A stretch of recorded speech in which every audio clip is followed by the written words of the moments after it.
Welcome to Walk the Talk with me, Dave Thomas. Thank you for downloading this edition of the programme.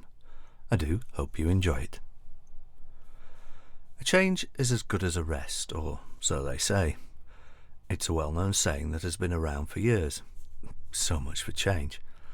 But as I have learned, there are many sayings that have survived the test of time, and that is a testament to the truth that they hold. I have also learned that there are subtle clues in our everyday lives that point perhaps to a greater truth. I will be exploring these in much greater depth next season when I look at religions and philosophies and whether they all ultimately converge onto the same track. But back to the present. I try to base what I believe in and the thoughts that evolve as a result of them on the things that I can prove. Well, here are a few things that I think that can be proved. Life is in a constant state of change. Look no further than your own body. Your cells die and are replaced every second of every day. Your body changes as you get older. Look to the world we live in, the seasons of the weather, how trees and animals go dormant every winter, to re-emerge in the spring reborn. Looking further into the skies, and we can document the birth and death of stars, and how this universe, this life, wastes nothing and reuses dead stars to make new ones. And as you sit here listening to me now, your body is made up of elements that have been formed within stars and nowhere else. You are truly a child of the universe. So what's my point?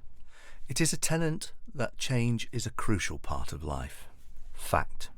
So why do we, as human beings, find it so difficult to accept change?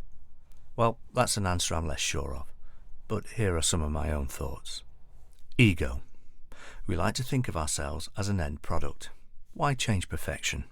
And if we do feel the need to change, usually our physical appearance, then it's to make a greater body, even better. Of course, the opposite could be true. We may feel insecure and afraid to change, thinking that we're not good enough or believing it is not possible. Perhaps arrogance and selfishness, wanting to keep the status quo for our own benefit, knowing full well that it will impact on others and at some point ourselves.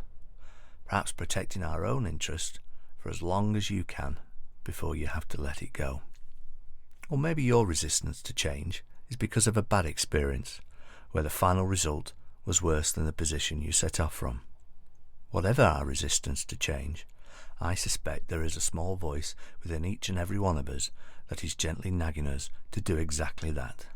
Because if we not only share a universe that is in constant change, but are actually a very part of it, then we are swimming against the tide if we don't change. We were born to change. Now, this neatly takes me to my very own recent experience of change. At the beginning of October, I gave up 20 years of being a uniformed police officer and went into plainclothes investigation. To compound matters, I'd spent the last 10 years on a specialised unit dealing solely with road-related incidents, including fatal and serious injury collisions. My reasons for changing were varied, but some of the more obvious ones were that I needed a change.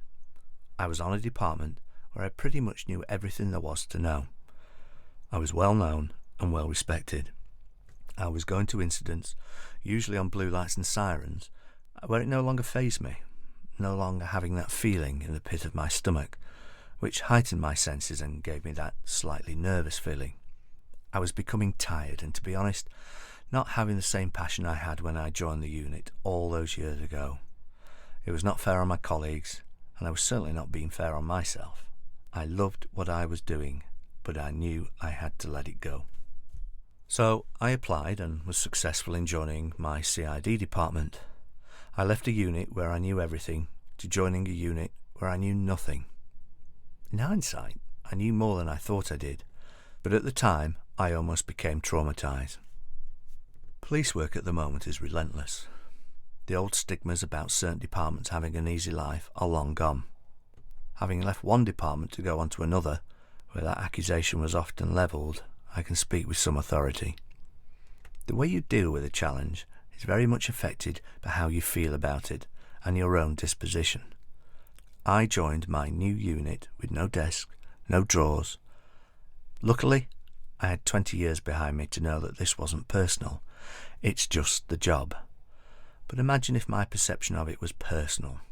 The same situation, but now how I feel about it would be completely different and probably would affect my well-being and positivity. So in order to deal with change, I do believe you need a certain level of resilience and a certain level of emotional intelligence. The catch-22 is that to take on board that advice, you need a level of emotional intelligence that can only be got by experience of change, and not by me telling you it's so. Despite all that, I found myself falling into old ways, going back to having no confidence, scared to make decisions, doubting even the simplest of things. The officer I used to be 20 years ago when I first joined. And that's where support is important, and even more so if you are a new fish out of water. I was beginning to own a workload I knew nothing about. No one was telling me how to deal with it, and the pressure was, these weren't shoplifting offences. These were rapes, robberies and serious assaults. There was a pivotal moment, however, in my confidence scale. Someone asked my advice on a traffic matter. There and then I realised I had something to offer, and when you can do that, then you are part of a team. My workload hasn't changed. The amount of blue cardboard folders in my tray are the same.